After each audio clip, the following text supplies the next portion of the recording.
सभी भाई बहनों को राधे राधे। स्वागत करती हूँ अपने यूट्यूब चैनल पर। बहुत ही मज़ेदार एक गारी गीत लेकर के आई हूँ। शादी विवाह में गाए जाने वाला गारी गीत है। गीत को पूरा सुनना, कैसा लगेगा कमेंट बॉक्स में बताना और हमें भी अपना प्यारा आशीर्वाद देना। तालों में चावन्नी चमके, बागों में अनार जी, समधियापन बहिनी बेचला खानौ बाजार जी, समधियापन बहिनी बेचला खानौ बाजार जी। तालों में चावन्नी चमके, बागों में अनार जी, तालों में चावन्नी चमके, बागों में अनार जी, समधियापन बहिनी बेचला खानौ बाजार जी, समधियापन बहिनी बेचला खानौ बाजार जी।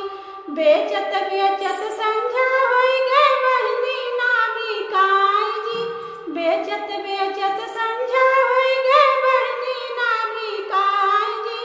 थानेदारे ने फ्री में लई जा बहिनी मोर बूढ़ाए जी, थानेदारे ने फ्री में लई जा बहिनी मोर बूढ़ाए जी।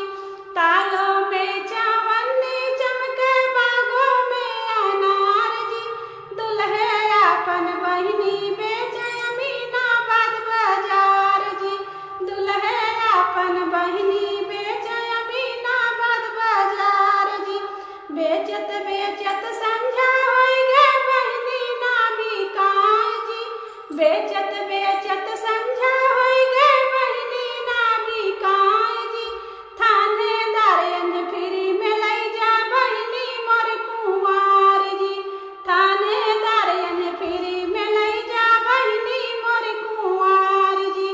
तालों में चावन्नी चमके, बागों में अनार जी, अगुआयापन बहिनी बेचला खानौ बाजार जी, अगुआयापन बहिनी बेचला खानौ बाजार जी। बेचत बेचत संझा होई गे बहिनी नामी काय जी, बेचत बेचत संझा होई गे बहिनी नामी काय जी। थानेदारे ने फ्री में लई जा बहिनी मोर बूढ़ाए जी, थानेदारे ने फ्री में लई जा बहिनी नामी काय जी। चतालों में चावन्नी चमके, बागों में अनार जी, तालों में चावन्नी चमके, बागों में अनार जी। जेठ जी अपन बहिनी बेचे भारी बाजार जी, जेठ जी अपन बहिनी बेचे भारी बाजार जी। बेचत बेचत संझा होई गे बहिनी नामी काय जी, बेचत